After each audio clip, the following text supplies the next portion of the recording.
Hey guys, welcome back to Swat Studs. So we are at the final video of the Apple. In this video, I'll be explaining the compositing in Nuke. So as usual, for the new viewers, all the previous parts links are in the description. Make sure you watch all of those before this one. And thank you all for the supports you have shown for this tutorial series. Now, let's do the comp. So finally we have reached our last segment of this tutorial, which is compositing. And we have here our reference, the Apple photo, and this is my render which I have rendered from Maya. This is the raw render, and this is the comb I have done. There are some small grading I have done for speculars and transmissions just to create that reference look. There are some areas where we need more speculars and everything. I have showed you earlier. I've done some light linking and some attribute changes on lights, which creates this rough raw render out. And then again, let me show you one by one what all these things I have done. So the comp setup I have done here is not the traditional shuffling and merging workflow. This is a kind of a reverse comp. If I wanted to grade a particular AOV, what I have done here is I'm minusing that particular for example, if I want to grade the diffuse direct of the render, I'll first remove it from the Apple. If you see here, if you compare the render and the minus output, I am minusing the direct diffuse from the render, and then again I am grading the diffuse with a grade node.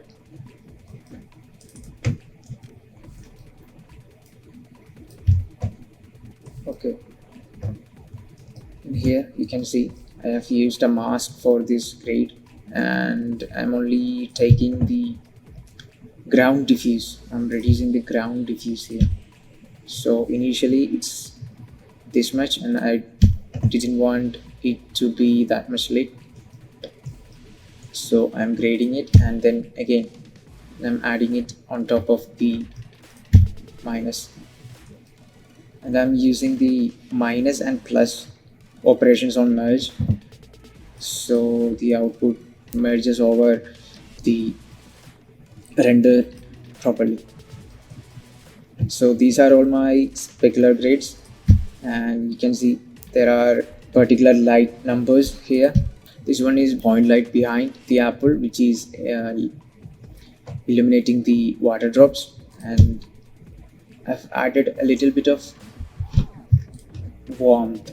I've adjusted only the TMI temperature of the grade. I don't usually grade the lights with RGBs. I try to do the color correction with the TMI options, which is more physically accurate. So that's what I have done here.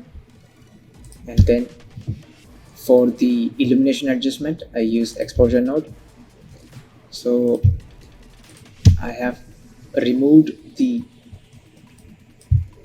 specular from the final output, and then I have created this, and again I've merged it over, so you can see the comparison what I have done here. So same thing again, key light, change the exposure a bit. I'm adjusting the illumination on stops, which is equal to the light exposure value on the Maya. The reason I am using this is if you have fixed this in comp and then later you want to add this exact same values on Maya again and then re-render it. So if you want to do the exposure settings back to Maya, then if you're using the exposure node, it will be very easy for you. So same specular direct, I have still here. Again color correcting the ground speculars again, just removing some of the ground speculars.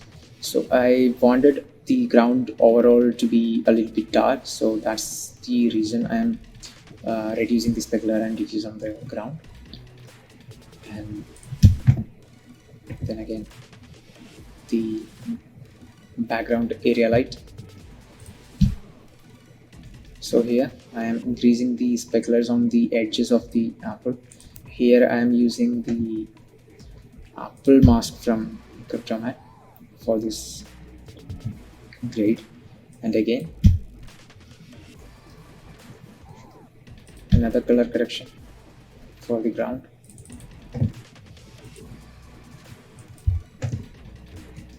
And merging it overall again. So same thing I've done for some other parts also. So in here the transmission was coming a little bit high. I wanted it to be subtle, so the first one is only for the ground, you see. So these were all coming a little bit flat because there was no shadow, or the forms weren't really defined with a lot of transmission. So removing it a bit gives that dimension on the water drops on the ground. So that's the adjustment I have done here.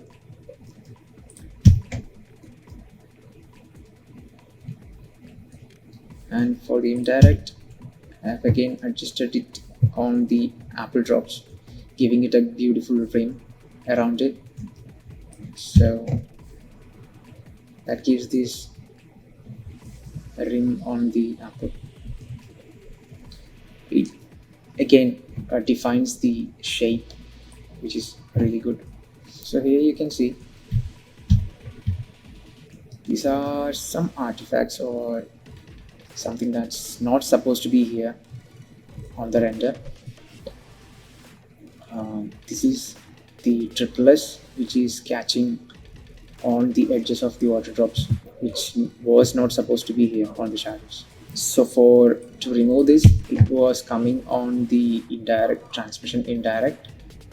So I shuffled it again and then I graded it and took its alpha on the keyer, and again I just rotated it only that part to get the alpha of that particular part.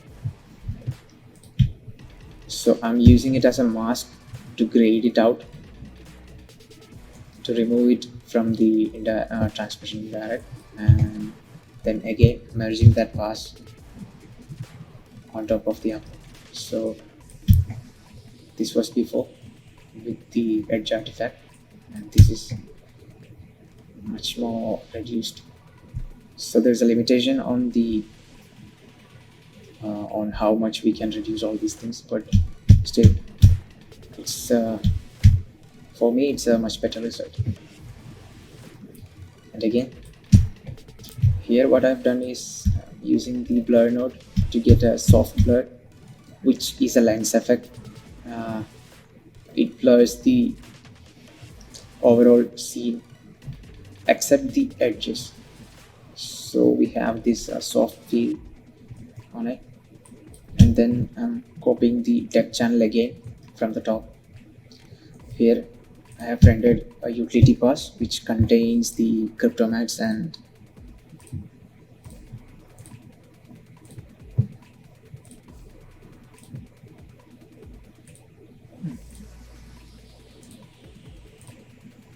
I don't know why it's not showing, but if you're using a Cryptomatte node, you can read it in here.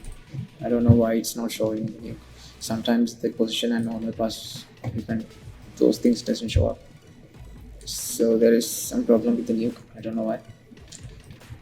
And so the utility pass only contains the utility nodes, which are depth, normal, position, and these Cryptomattes.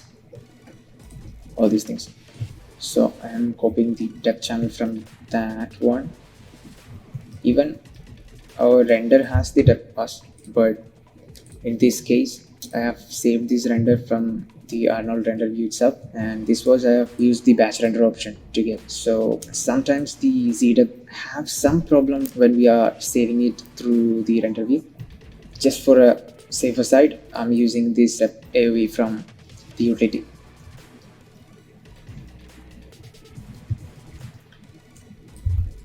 Again, I'm using the ZDepth, and it's pretty much high because I wanted this very shallow depth of field on the apple and very large amount of depth on the background and the foreground. So these were the values I was satisfied with, and the focal plane setup comes like this.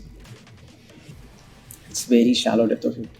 You can see the ground has a very narrow portion in the focus.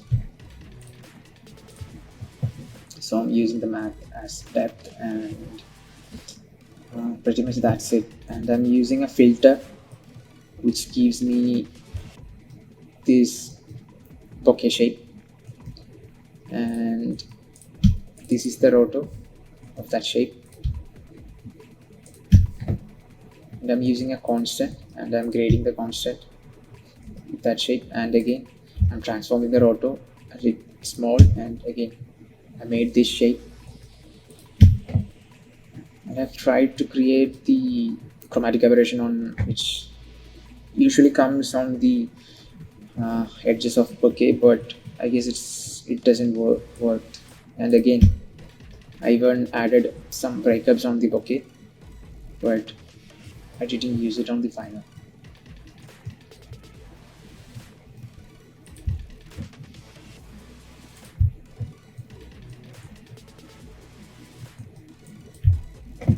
So this is the ZDepth I'm getting. And again I have used another depth just for the beautification.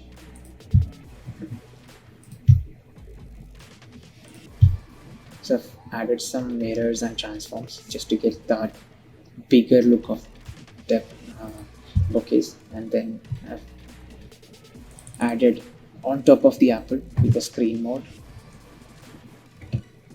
so that there is, you know, if we are creating or photographing a scene with a lot of water, there is a chance that some of those drops fell on the camera lens. So all those things will be very much closer to the lens, so it's supposed to be very blurred, and it creates these kind of bigger bokehs. So that's the effect I've tried to create on this.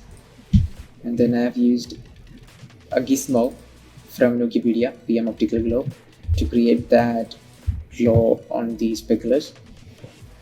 So the inbuilt new glow channel wasn't giving me the satisfied result. So I was searching for a better glow.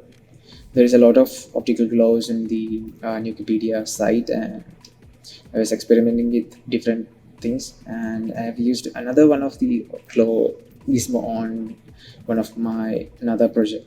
So then again I've used another image of a lens test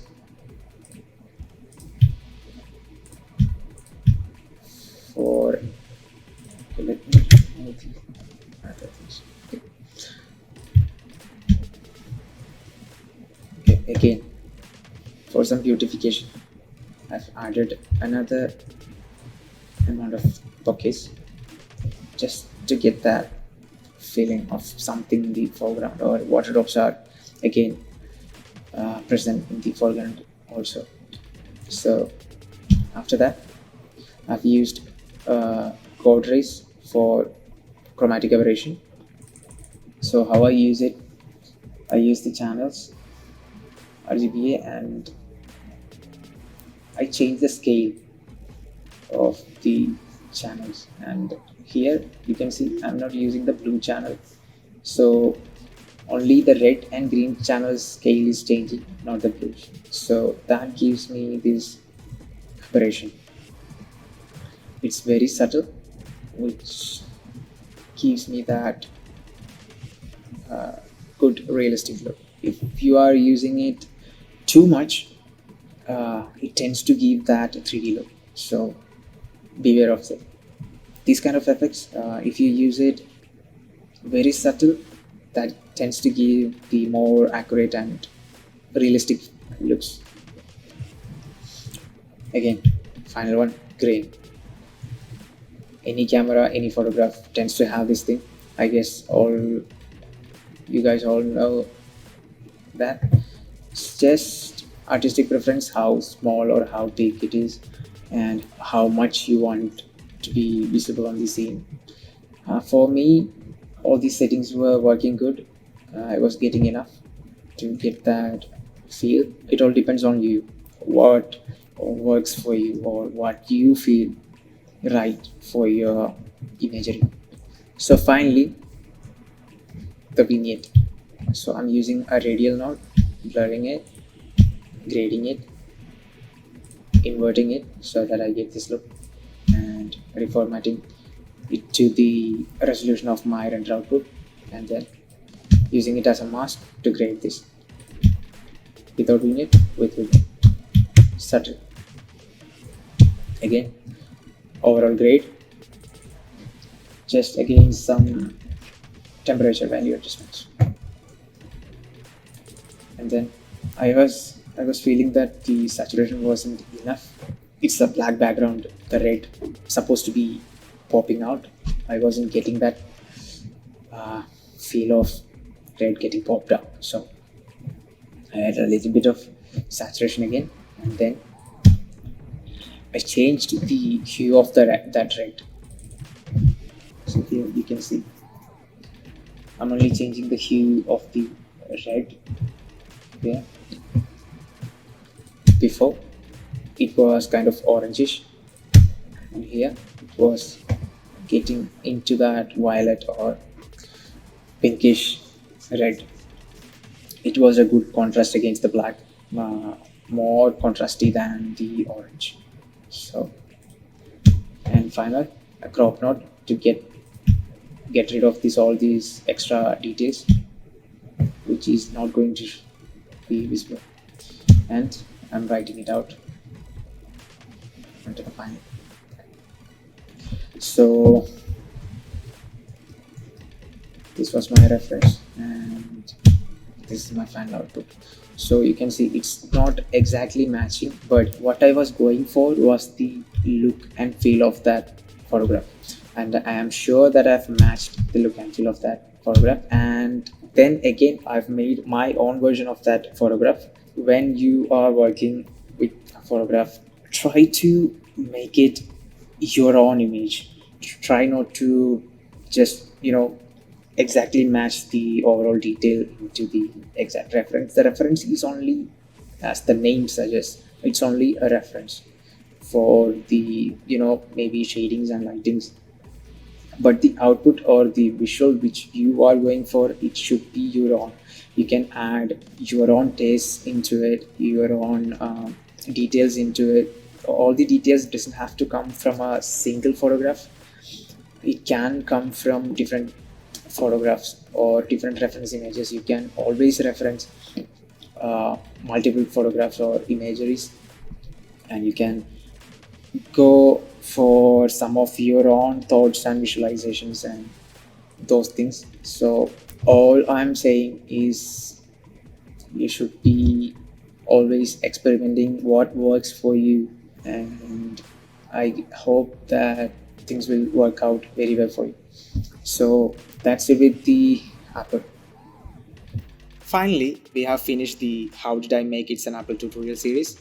I'm sure you have learned something. At the same time, you may have doubts on the methods which I have shown, because some of them are not in the conventional way. It's because the more you work on this kind of projects, the more you understand the workflows, and most of the time, it's impossible to get the results you expect within the boundaries of these traditional laws and rules. Most of the times, you will have to break these rules in order to reach your end goals.